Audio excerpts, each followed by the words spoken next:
Good day, e-learners. Today we're going to talk about surviving and thriving and how to get and keep a peer position in California's public mental health system. This is a presentation by Access California, a program of Cal Voices. Access is a program of Cal Voices and is a consumer-led stakeholder advocacy program funded by the California Mental Health Services Act and the Mental Health Services Oversight and Ability Commission. Our larger organization, Cal Voices, is the oldest consumer-run organization in California and was founded in 1946. It's also a peer-run organization that specifically hires people with lived experience. So when we mention Access, it's a long-winded acronym that says Advancing Client and Community Empowerment Through Sustainable Solutions. We're looking to sustain advocacy and client empowerment throughout the state of California. We carry 3 values through our program, and those include advocacy, recovery, and peer support. Advocacy is meaningful stakeholder participation and the active solicitation of community feedback that expands opportunities for involvement and inclusion at all levels, including policy development, program planning and implementation, service delivery, and oversight and administration. Recovery is about the infusion of recovery principles in all aspects of service delivery. Recovery-based trainings, supports for mental health professionals, and tracking, reporting, and analysis of recovery outcomes in all mental health programs in California. And Access and Cal Voices are strong supporters of peer support that encourage fidelity to the evidence-based model and the incorporation and expansion in all mental health programs that promotes living wages and ongoing professional development and opportunities for advancement for peers. In this presentation of Surviving and Thriving, we're going to learn about how working supports wellness, finding the right peer position for you, applying and interviewing, the onboarding and orientation process, becoming a great employee or volunteer, and overcoming barriers to workplace success. So we'll start at the beginning about how working supports wellness and recovery outcomes.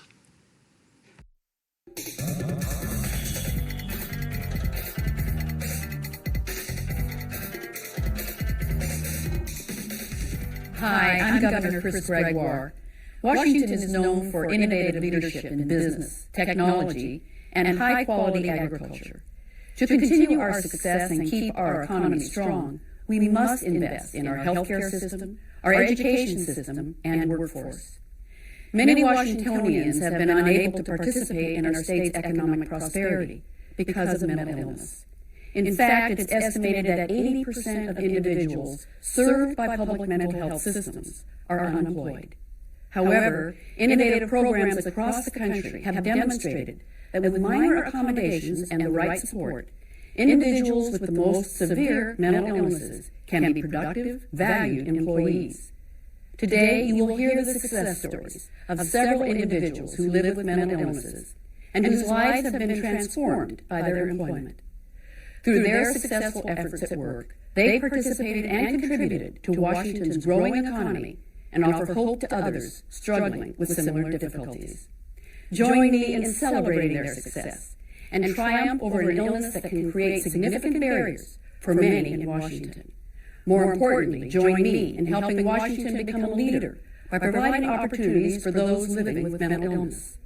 Thank you for your efforts and dedication to public service.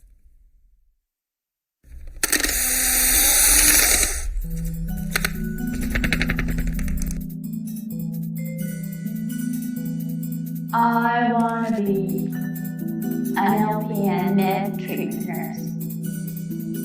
I want to be a clerk. I want to be a librarian again. I want to be an administrator. I would like to be an electronics repair technician. I want to be a police officer. I want to be a computer programmer. I love to be an accountant. I would want to be unemployed. Mental illness, including depression, schizophrenia, and bipolar disorder, is common in all societies. As Estimates suggest that nearly 1 in 4 of us will experience a diagnosable mental illness in our lifetime. Most of us know family, friends, or coworkers who have. Employment is a pathway to social integration, financial stability, and improved self-esteem.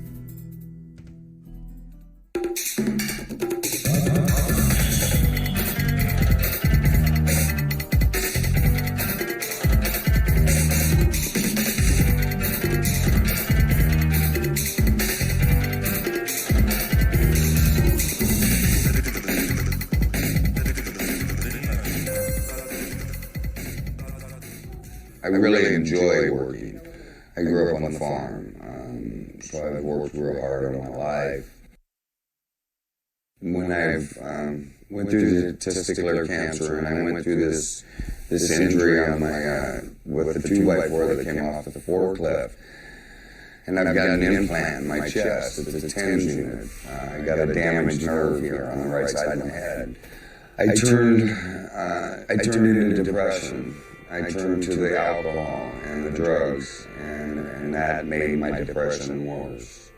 I've laid down and just be in bed, don't care, life stinks, nothing is worth anything anymore. I've been in healthcare since 1970.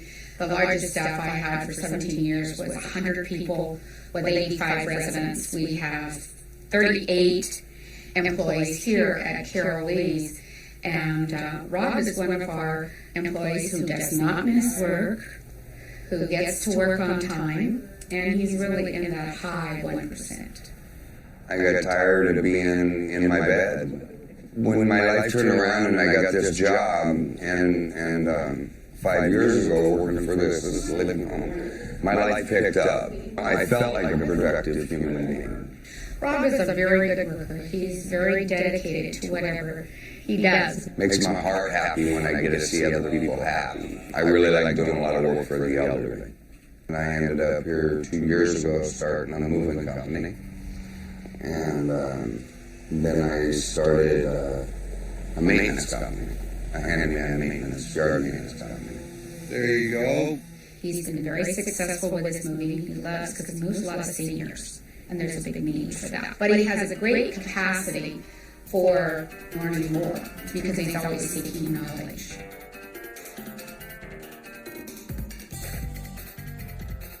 Oh, you're not going to have a more dedicated person? I'm there all this one day in 2 years.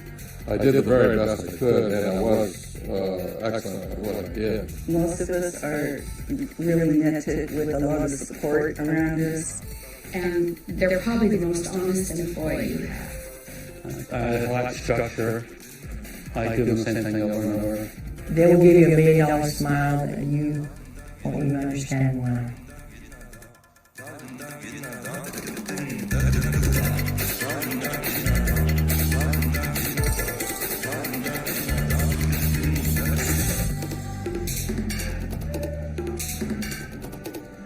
Probably most people in our society, having employment is a significant part of their well-being and their self-worth. In 1973, I decided to run for the Seattle City Council. And while I lost the primary, I luckily won the general and became one of the youngest people ever elected to the City Council, and also, I think, the first person to ever defeat an incumbent. And so it was a tremendously exhilarating and satisfying experience. I remember the evening that we got the news, everybody who'd been involved in the campaign was really ecstatic about the results. And everything was going fine in my life until I experienced a series of psychotic episodes that would occur about 5 or 6 times a day.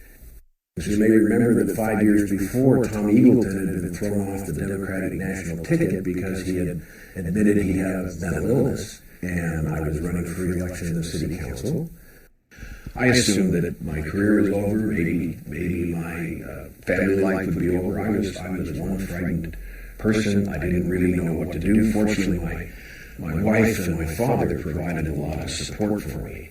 My father came to me and said that if I was going to continue in a political career, I had to tell the truth about my illness to anybody who asked. I would recommend not going out and giving speeches on it, but start with your family, start with people that are close to you. And at least for me, it's eliminated this problem of the stigma. Well, the more people do it, I think the less impact the stigma will have. The problem is now that there's so many people who are coping with a mental illness, but for a variety of reasons, they're afraid to talk about it to anybody. And if those people spoke about it the same way you speak about cancer and diabetes and heart disease, I think it had an immense impact. Many employers don't take the efforts to be welcoming, to make it clear to people that if they are open about their mental health, it's not going to impact their employment. They can make it clear that the company will not discriminate in any way against someone who has mental illness. They will be supportive. They will provide comparable health insurance for mental illness as they do for physical illness, basically mental health parity, and they will provide referral and counseling and other services that people may need. And just how they deal with people. And my boss is a perfect example. I am completely comfortable in talking about my mental illness and what I've had to cope with and so forth in my work environment. Hopefully I'll be able to spend quite a bit more time with my family. I probably work too hard now. I'm so passionately attached to my mission of improving the health system and particularly improving mental health care. And one of the first things I did when I got this job is I opened a savings account. Well, I put God first, I like money. I didn't have to go to the thrift store and get the dress I wanted. I could go to Sears and get it. Probably the most important thing is I've been able to build a credit rating for myself. My dream in the future is to be self-sufficient. I don't want to always be, I haven't always been on welfare and been helped by the state I've lived in. I've at one point been independent to myself, and I want that again. When you go to a party, the first thing they ask you is where you work. What kind of work do you do? So if you were in social circles, you had something to talk about. And when you went to church, they'd say, well, where do you work? You know, what kind of work do you do? What answer do I give them? You don't want to lie. Well, I can phone you up and say, well, you know, I'm exploring a career, but I didn't want to ask those questions. The self-doubt came when I was in the camp with all the other people. I wanted them to get their place. That's the reason I say home is the slum of the day. I just didn't believe anybody would hire me. That was my biggest barrier. I just had to get over that. And so when I found out that there was a possibility I could go to work, I began to think of the ways I could help my family, basically, in my church. I interviewed at the University of Puget Sound and got turned down because they could only hire so many people. Those of us that didn't get it, we were just like, it's just another thing in our lives, just another turn down. I was crying, and Randy, that works at PLU, he was crying a little bit too. He just said to Laura, he said, you know, they need more workers at PLU. Go see Jeff.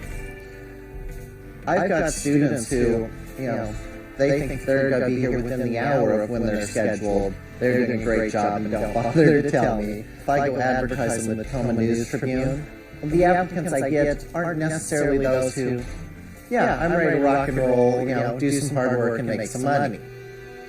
Generally, that's a position that can be difficult for us. The Rose House team comes in. They do a great job. They have a desire to work and get back in the workforce, sort of expand some of their knowledge and abilities. These are what we call entry-level temporary jobs for the most part. 4 of the people who ended last year all want to come back this year. I was able to get 3 of them into more skilled, higher-level positions. At that point, I didn't want to think about going to another interview. So finally, the job developer at Rose House and I got together and I said, well, I'll go put the thing in, but it won't work. I'll just do it to please everybody else. So I did. I did the application and he called me in and I gave him a resume. My resume mostly was home care. And then he asked me if I wanted to work for him. He looked dead down and said, you want to work for me, Lenore? I said, yeah, I think I do want to work for you. And I didn't feel that, you know, that grab your heart desire that you're going to be employed. until I got the call from Jeff, and Jeff says, well, Nora, I guess on the 30th of August, you'll be my employee. And I laughed and cried at the same time. What? You want me to work for you? At that moment, I realized it was real. And that made me like everyone else. Made me a citizen of Washington and not just someone that goes to some facility to get what's left over. That's what employee gives me. If I decide I don't want steak, I don't have to say, oh God, is it $2.50 a pound? I know it's $2.50 a pound, but I also know I have this paycheck coming in. A little over a month after I started working, Jeff came to me and said that his leave that he had for the weekend was not going to be employed anymore, and would I like the job? And I said, no, I don't want it. And he said, you'd be perfect for it, Lenore. Why don't you just try it? And also, I didn't want to feel like the members at Rose House would think I was better than they were, and that it would give me and not them. And when I told him why I would take the lead, he said, you know what, I have to let you know a little secret I wasn't supposed to tell you, but your team wants you to do it.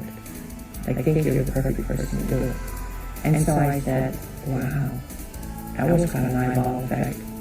So I said to myself, I said, well, I can't let them down if they need me. I really do think there's a growth path for Lenora. Entry-level supervisory positions.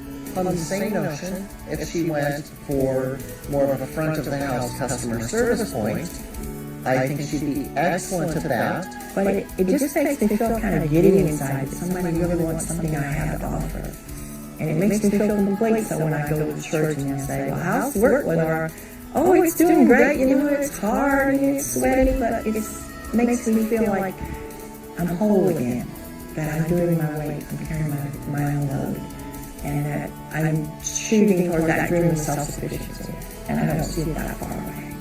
I believe in my heart of hearts that it will happen, that anybody that wants to work, if they have the right supports, and they have the right commitment to themselves, and the state commits to them, that there will be a potential for anybody and everybody to work. When I got the chance, we were so happy. Me and Rose House did. We were so happy. My parents, my sisters, family, so happy I had a job. It's like you've been asleep for a long time and you wake up. It's just wonderful.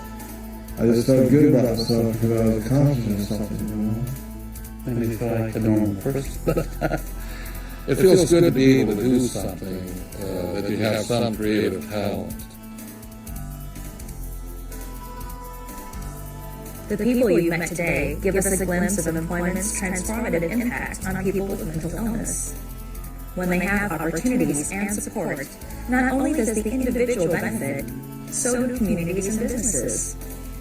Please join us in making Washington a national leader by substantially increasing the employment of people living with mental illness.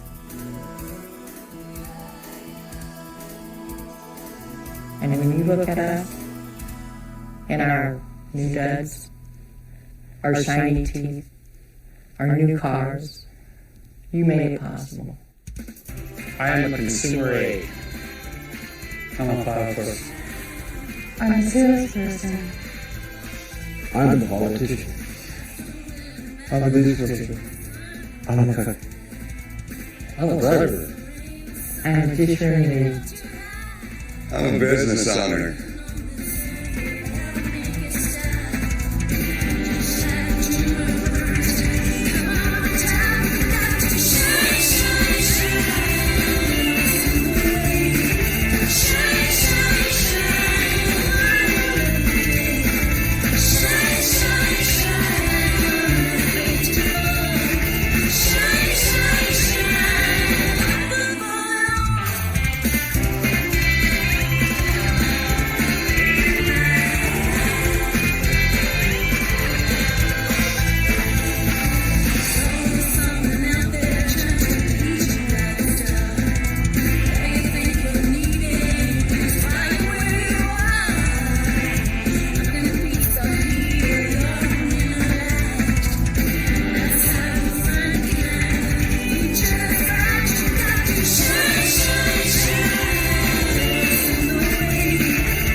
Here's a quick overview of nonviolent communication strategic framework with observations, feelings, needs, and making requests.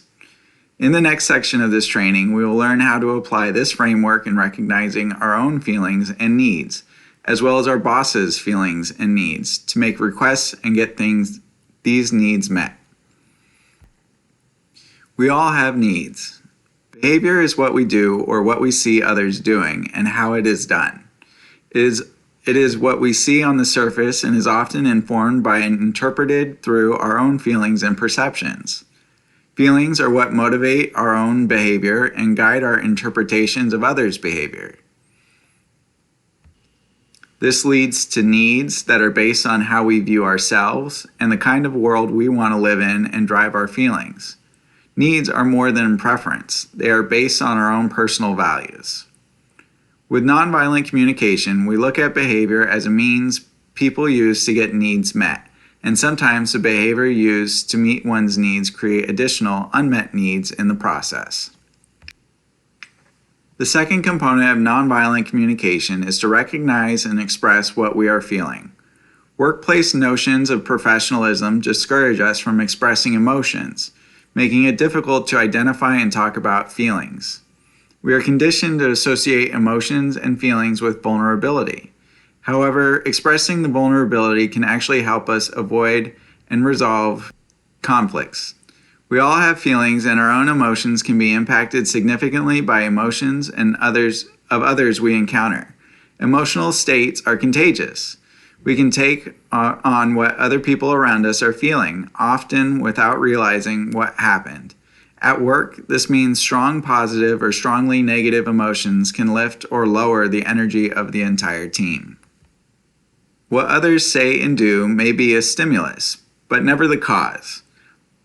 Never the cause of our own feelings. Our feelings result from how we choose to receive what others say and do, as well as from our particular needs and expectations in that moment. But knowing our feelings and what triggers them helps us inform choices and empowers us to take control of our circumstances. It is therefore a sign of maturity, not weakness, to recognize our own feelings and understand the sources, which are nothing more than our own met or unmet needs. Here is a list to recognize feelings and when needs are met and when needs are unmet. So how can we learn to form relationships with our bosses that meet both our needs? How can we exercise a double platinum rule at work if we don't even know what our needs are? This list is not exhaustive, and there are probably some that are not on this list. But these are basic human needs and deeply held personal values that come into play in our working environments. We'll talk about needs in the next few slides.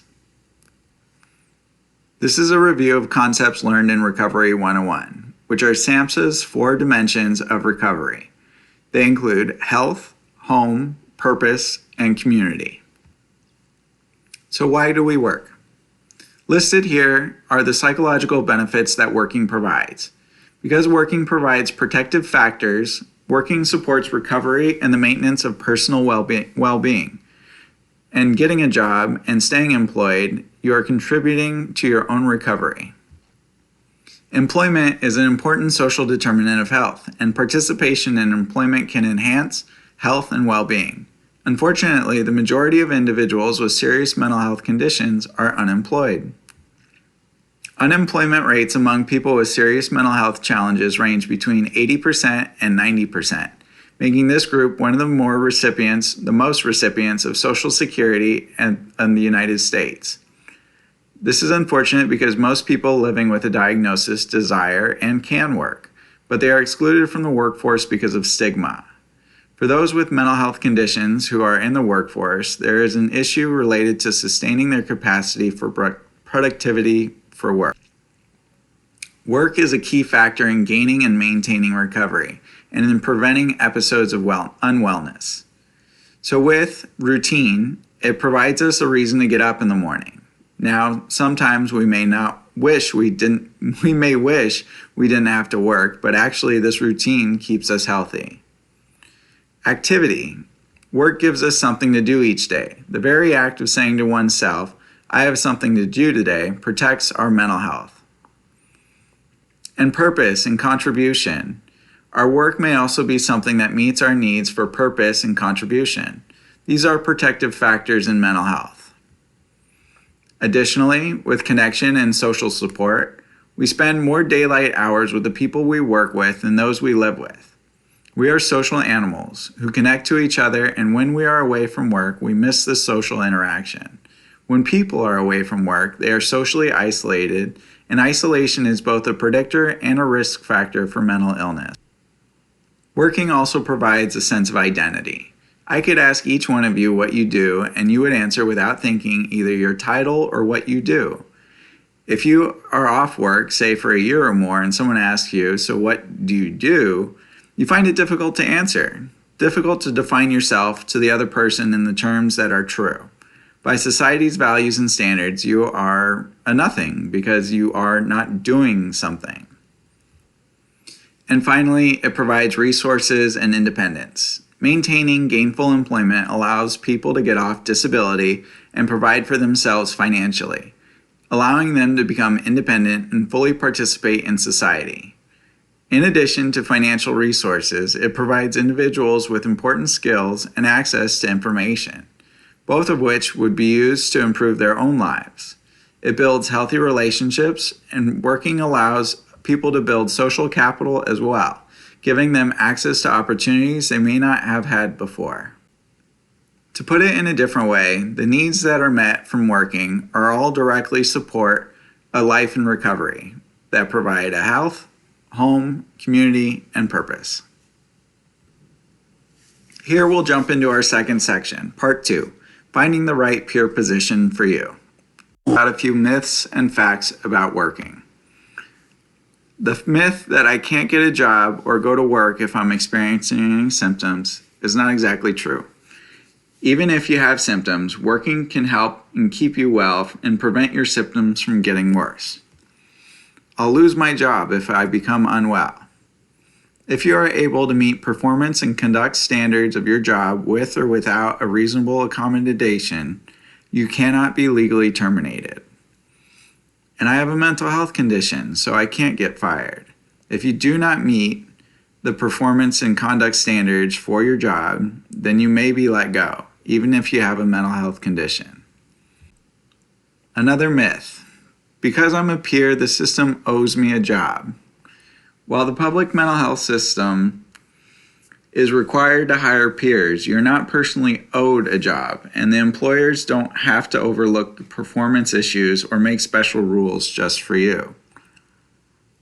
Part-time and volunteer jobs aren't as good as full-time paid positions. It is more important to find a job that is right for you at the agency that cares about your success than to get a full-time paid position where you're unhappy or don't fit in. And people at work won't understand what I'm going through. If you're selective about where you work and are upfront and honest with your supervisor, most agencies will do what they can to support you. Here are 3 steps to consider. What kind of work is right for you? What kind of agency or setting do you want to work for? And how will you structure your job search?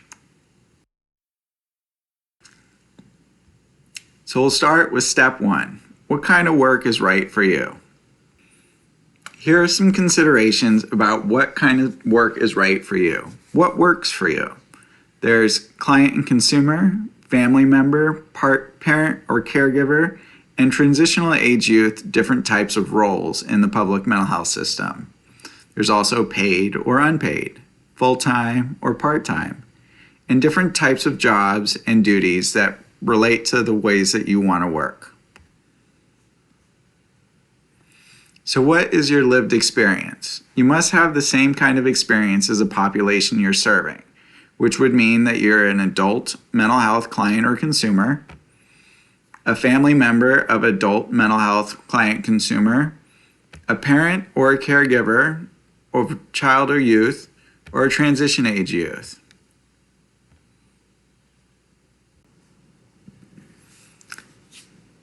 So here's a list of the lived experience requirements for the different populations.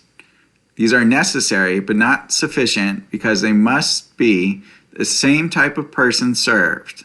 the transitional age youth must be able to relate as co-equal peers to the youth clients served. So there's 4 populations that have lived experience requirements. However, there's also target populations within them. Intersecting identities are important in the public mental health system because certain populations may experience greater disparities in access to services and treatment outcomes. Therefore, it can be advantageous to tailor peer support services to specific populations and attempt to pair clients with peers with similar lived experience. If you identify with one or more of these identities, it is a great selling point for your placement in a peer position in the public mental health system. So let's take a moment and understand what paid employment means. The foundation of the paid employment relationship is that the employer buys the employee's time and employers control how that time is spent. So who do you want to work with and report to? What activities you perform? When your work schedule is, where your work location is, why an agency's mission, vision, values, and program goals define why you work, and how you conduct yourself in job performance duties. So we want to start with, what are your career goals? Where do you want to be in a year from now? Where do you want to be in the next 3 to 5 years? Start to plan these things out. So we have to look at these options and to be 100% honest with yourselves. You have a couple of questions to answer, and then you also have to know, do you have the required skill to do the job well? That means technical and interpersonal. Do you have the necessary resources and supports to meet them consistently, maintain your employer's expectations that include attendance, performance, and behavior? In your evaluation process, you're going to want to know about full-time or part-time work and answer these questions. Will working impact benefits I currently have? Can I afford to work full-time? Can I afford not to? For Social Security, disability, Medi-Cal, housing, childcare, or transportation. Do other commitments impact my availability? Do I have family obligations, health issues or appointments, or other barriers that might not work for full or part-time work? Here's just a quick slide to pause on and look at the different barriers to employment. There's a few things that need to be worked out as far as how it works for you in your life to be able to seek out full or part-time employment. In the public mental health system, there are different types of jobs and duties that include direct services, systems advocacy, legislative advocacy and public policy, community outreach and engagement, education and training, or supervision, management, and administration. And it's important to find the things that you want to do and that work for you. So step 2. What kind of agency and settings do you want to work in? So there's a couple of different things to finding the right fit. Do you want to work in a public or private organization? What is the organization culture like? Or what's the work setting? These are questions that you want to find answers to before applying. Here's a quick list between the differences between public and private sectors. Public sectors often refer to government, which is the federal agencies, state agencies or divisions, county behavioral health departments, school districts, corrections, that sort of thing. In addition, the private sector often refers to medical facilities, advocacy agencies, community-based organizations, or FQHCs and community clinics.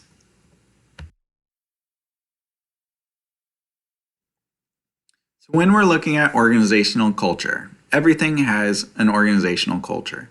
At concerts, sporting events, and just about everywhere that people get together, group members convey social expectations by how they dress and how they act.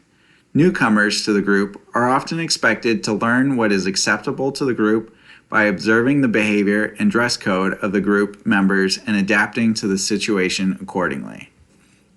Every company has its own personality, just like people do. The unique personality of an organization refers to its culture.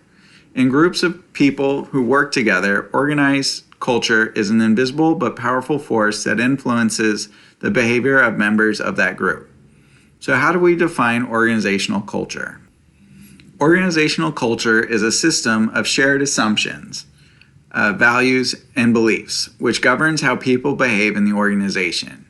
These shared values have a strong influence on the people in their organization and dictate how they dress, act, and perform in their jobs. Every organization develops and maintains a unique culture which provides guidelines and boundaries for the behavior of the members of the organization. When we're looking at peer-run agencies, there are a few standards that need to be met. 51% of the board and 51% of the staff need to have lived personal experience, which tend to be few and far between, and the quality varies between them. So in addition to culture, you also want to consider the work setting. Is it working in the community? Is it mobile or out of an office? Is it in an office? Is it clinical or in a hospital? These are things to consider as you move through a peer employment process. Step 3. How will you structure your job search? So you want to create your strategy of how to structure your job search. First, you want to go through your training programs, your networking opportunities, and then an alternative placement that you can find outside of those alternatives. Cal Voices offers a program known as WISE University. This is for helping peer certification trainings. You can look it up at wiseup.work. So you're going to want to start to pull from your social networks as well. Who do you already know that can help you find a peer support position? Do they work in the public mental health system? Who can you get to know better? And where can you meet the right people? These are just 3 of the most popular kinds of alternative placement options that may be appropriate for people with lived experience who are seeking employment. There are numerous programs out there that focus on helping people with disabilities, limited work experience, and/or other barriers to employment to find work. Here are some details about transitional or subsidized employment, what it is, and for the people that it's designed for. Supported employment, and internship and fellow apprenticeships. However, these jobs are typically available through alternative placement methods and are not necessarily peer related. In fact, most aren't. So if you are looking for a position in the peer support field and cannot find a job opening that is right for you, you may want to approach a particular agency or program and ask them if they can support you by giving you an internship or allowing you to volunteer or job shadow.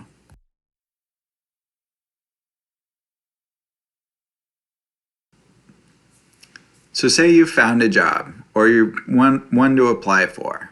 Now we're going to look at applying and interviewing to secure that job.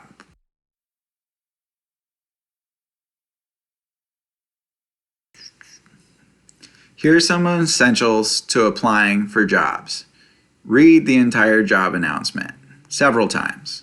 Follow all application instructions exactly as written. Customize your resume and cover letter for the position. Confirm your references, proofread before submitting, and submit your application on time to the. Here are the keys to look at the job announcement. What are the minimum qualifications? Do you meet all of them? What are the desired qualifications? Do you meet most of them? What is the deadline? What is the required or start date? And how do you apply?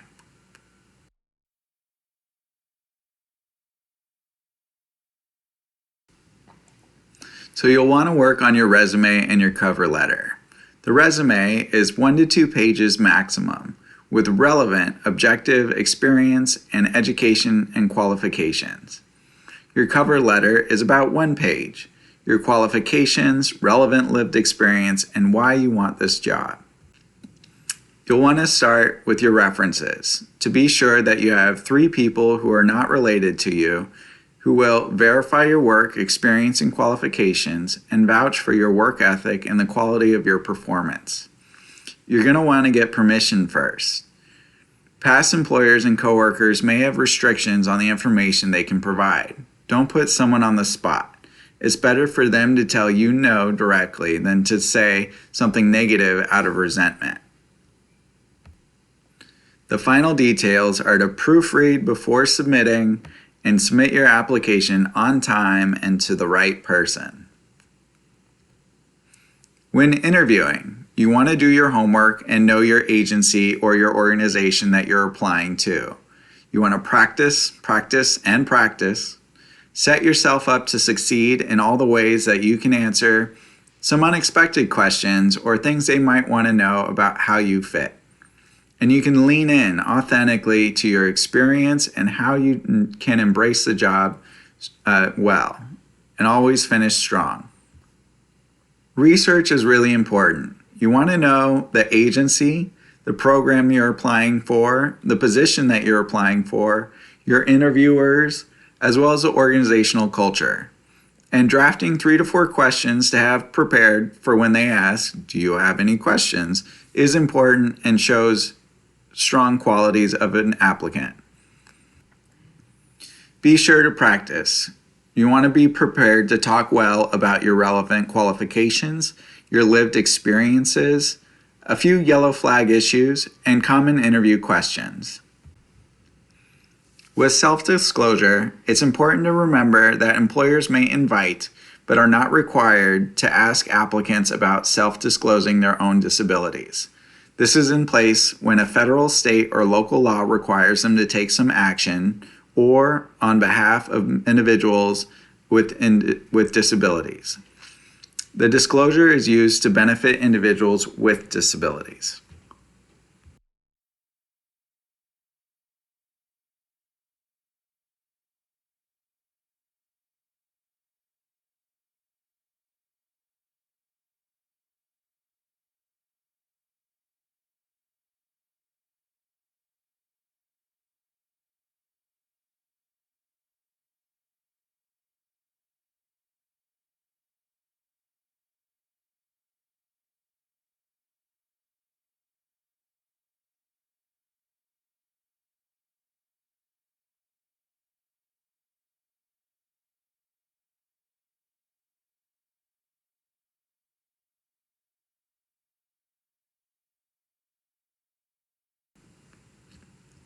So when you use lived experience in your self-disclosure, you want to be able to present it in a way to have the ability to use lived experience to help others.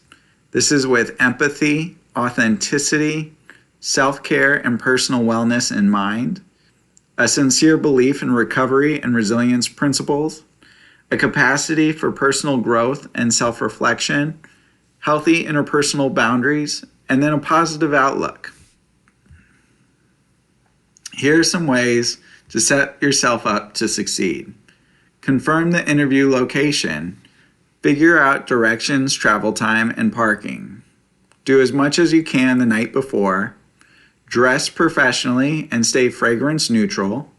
Arrive early. Bring your questions and extra copies of your resume, cover letter, and other important documents. And be nice to everyone you encounter. You don't know whether the receptionist is going to get a reference or be asked, "How was he in the waiting room?" Here are some steps to succeed well. You want to lean in as authentically as possible and nail the hello handshake. Get people's names right as best you can. Smile and be pleasant. Pay attention and stay focused. Ask smart questions about the job, the agency, and the interviewers, maybe the ones that you prepared ahead of time. And figure out what they think is important and highlight how you meet their needs. Not only is the first impression important, so is the last, and you always want to finish strong. Ask when they expect to make a hiring decision. Nail the goodbye handshake. Send a personal thank you note to each interviewer, and send a follow-up email to the primary decision maker, including an insightful question or thoughtful article or link. If you are not selected, ask for constructive feedback, an exit interview type question. Congratulations, you got the job. Now we're on to onboarding and orientation.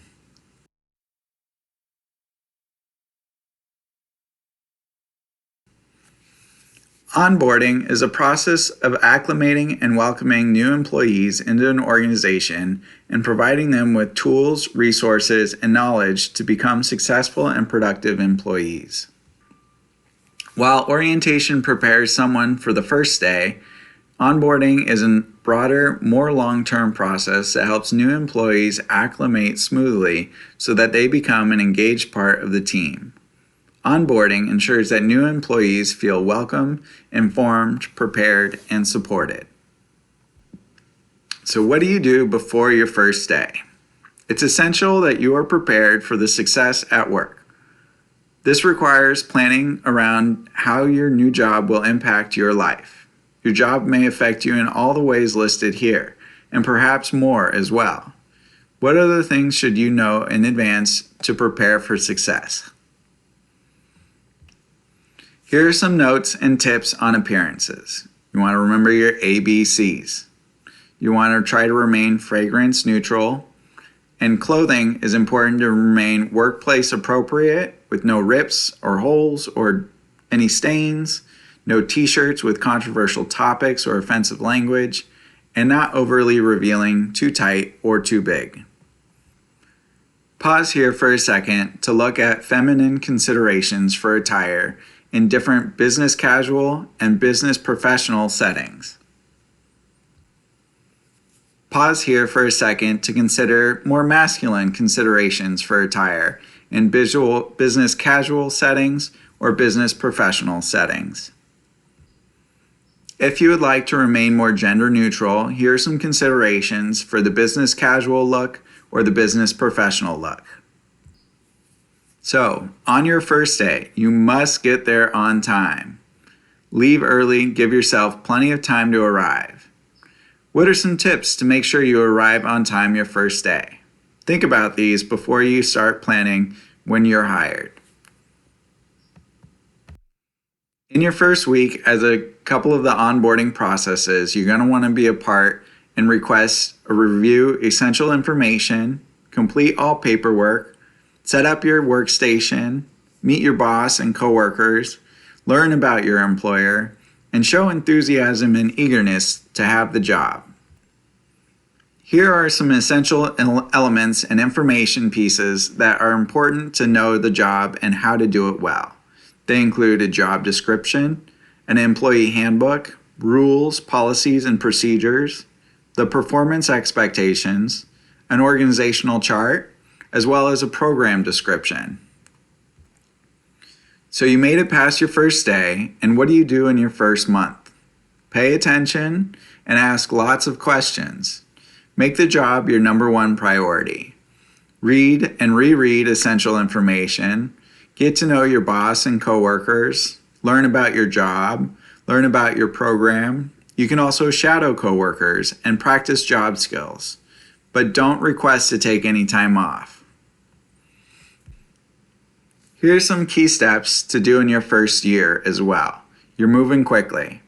So review periodically, maybe every 30 to 60 days to determine whether you are on the right track or need additional assistance.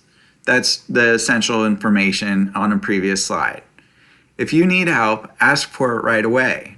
Be open and honest with your supervisor about any challenges you are experiencing and also your career goals so that they can help you get on track and stay on track to complete them.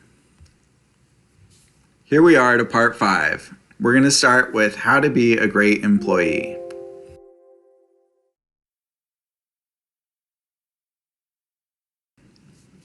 Here's the bottom line.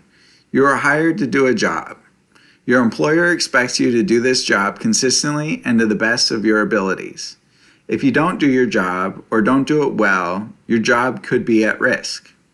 And your value at work is directly proportional to the contribution you make. And when we say well, we have to remember it's to the standards and evaluations of your boss or your employer.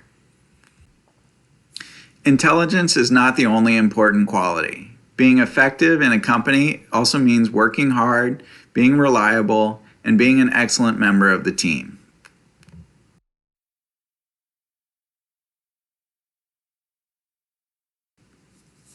Here are some quick tips to remember how to stay smart about your job.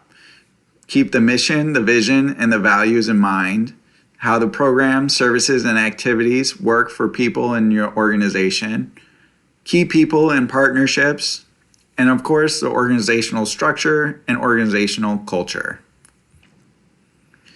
Quick tip number 2, you're going to want to figure out your role in the bigger picture. What your program does, what your position does within your program, why it matters to the agency, why it matters to you, and then your unique contributions.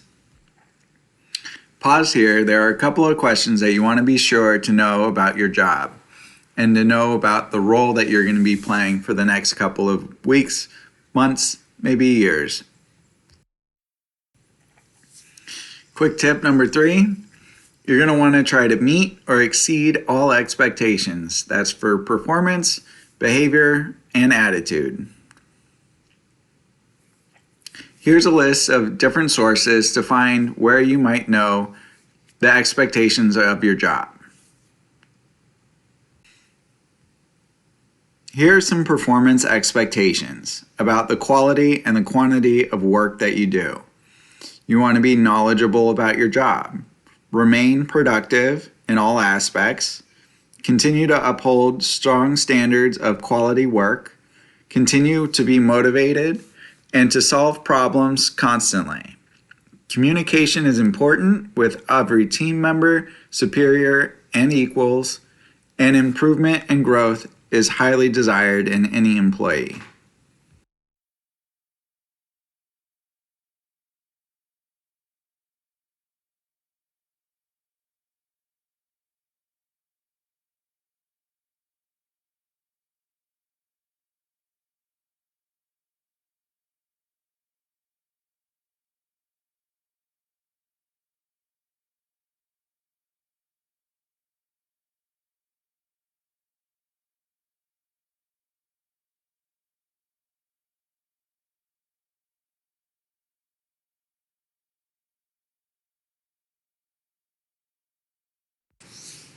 Your behavior at work is also important. Attendance and punctuality are crucial. Preparedness, organization, appearance, and adherence to policy and procedures are all very important in the way that you operate at work. The appropriate language and tone to avoid conflict and resolution and create resolutions is always important. Remember that attitude and behaviors are contagious at work because as a part of a work culture. So you want to present an attitude that has commitment, personal responsibility, interpersonal skills, teamwork, integrity, judgment, and professional development. Quick tip number 4. You want to demonstrate enthusiasm and take an initiative. You want to show interest in your agency and what it does, understand the issues that impact your organization, and stay informed about the developments in mental health and peer support. And most of all, don't grumble.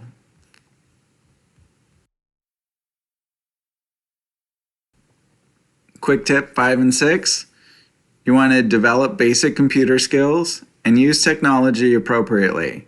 In the digital age, these will be your lifelines to succeed. Not every job is a good fit for the employer or the employee. The sooner you realize this, the better off you will be. If you do not think the agency is a good fit for you, rather than pretending you care and trying to make it work, perhaps you can identify an exit strategy that works for you and your employer.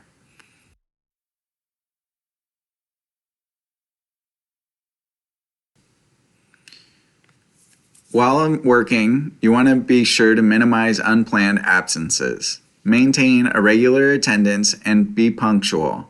Show up on time, be ready, be willing, and be able to work. Request time off or schedule changes as far in advance as possible. And be sure to keep a minimum balance of leave or PTO or sick time or however you need to take time off. A good practice is to create trust, and that's to keep your word by under-promising and over-delivering. If you said you'd do it, do it. Be honest with yourself and others.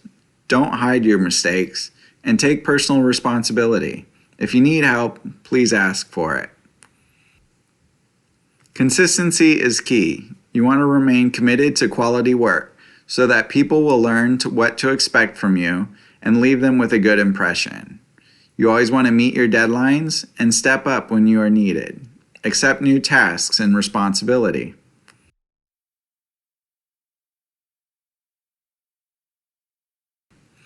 Here's some motivational tips.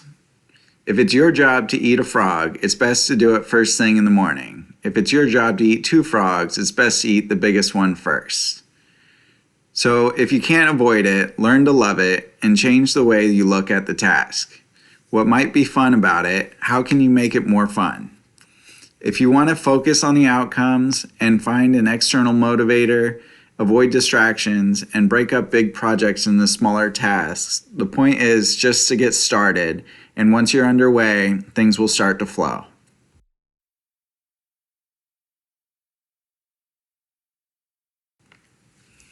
With basic etiquette, most of these things you know already. You want to try to stay positive, ask questions. And ask questions instead of assuming or accusing. Don't jump to conclusions. That helps you be nice, avoid gossip, and use your personal wellness plan to be best. We're on to part 6, which is overcoming barriers to workplace success.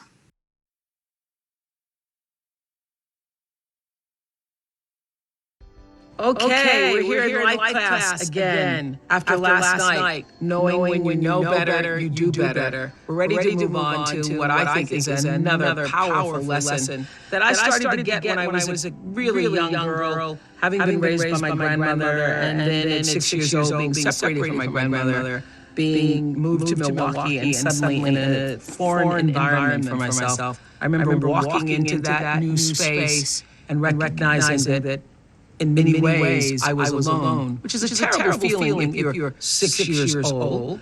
But I've always had the deep understanding for myself that if anything was going to move forward in my life, that I was going to have to be responsible for making that happen.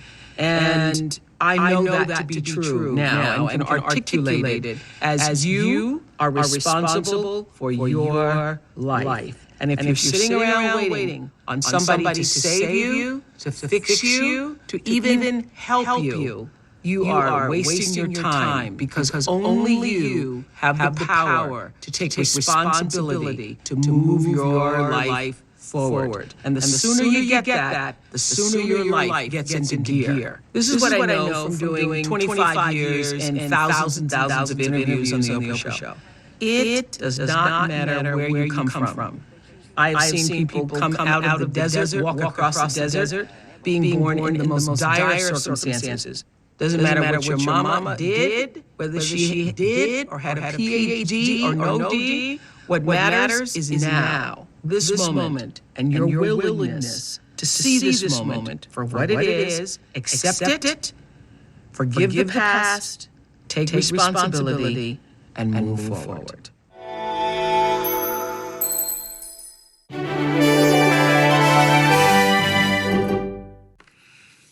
Here are 5 common challenges, which are role confusion, stigma, isolation, co-optation, and working conditions.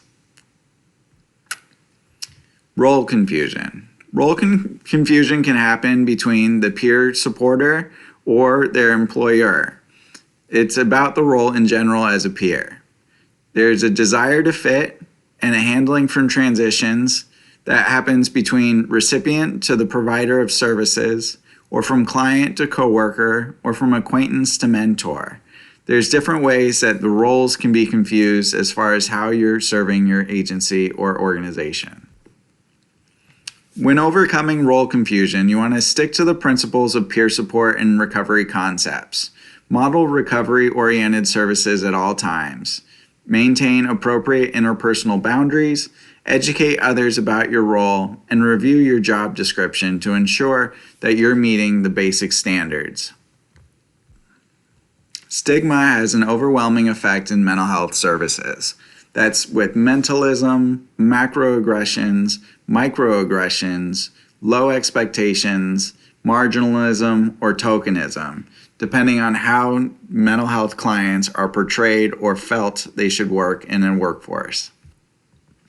With overcoming stigma, we want to hope that there's more than one peer in the employment so that there's support network, but also model recovery and strength-based language at all times.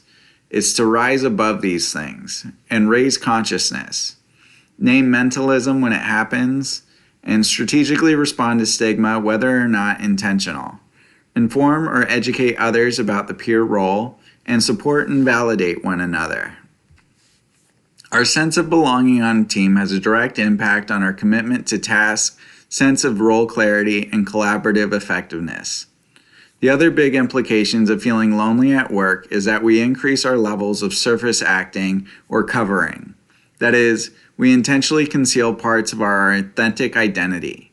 What happens when we feel lonely at work is we start to pretend to be someone else. And when we pretend to be someone other than who we are, we start to emotionally withdraw. Here are some quick strategies to overcome isolation. It's hard, but you have to try to get out of your own head, provide self-care, initiate interactions, and make small gestures towards other coworkers. Speak up in group settings to not be minimized, and seek out supportive coworkers. So participation in group activities and community events is crucial, and find support from peers in other programs and agencies. Co-optation is when a peer are brought into the legal, ethical, and clinical cultural framework of treatment organizations. They experience acculturation, and through that process surrender the very attributes that recommend their participation in the behavioral health system of care to begin with. It's the professionalization of the peer role, where they are provided as or expected to be helpers of clinical aspects of treatment rather than support systems of the client or personnel. There's a drift towards more traditional medical model services and practices.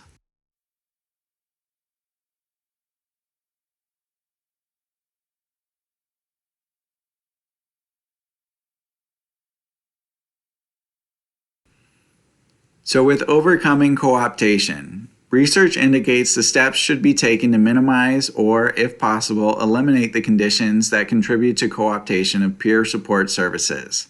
These steps include providing peer support services through peer-run organizations, tailoring the supervision of peer support services to emphasize the non-professional nature of the services they provide, and providing training specifically designed to enhance skills that support the provision of peer support services, and explicitly define peer support services as separate from and complementary to treatment services.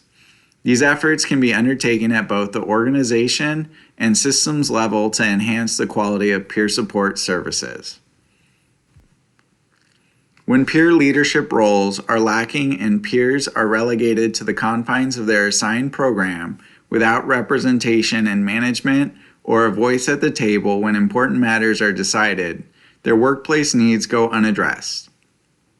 Peers report feeling that the workplace leaders do not advocate for their interests, so their pay, benefits, and working conditions are unlikely ever improved.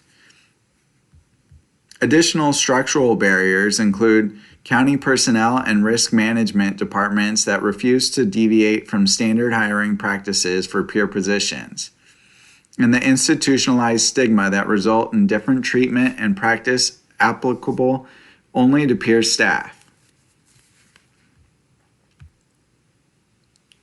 Here are some tools to address working conditions. You want to work on training and skills building that help the staff and managers and your peer systems as well, professional development, and personal advocacy or employment advocacy and peer advocacy. This can help with the WISE program or WISE U, and coaching and mentoring, career planning, and networking. And get out there and keep that job. Today, we learned about how working supports wellness, finding the right peer position for you, applying and interviewing, the onboarding and orientation process, becoming a great employee or volunteer, and overcoming barriers to workplace success. I hope you've learned a thing or two about becoming a peer in the public mental health system in California.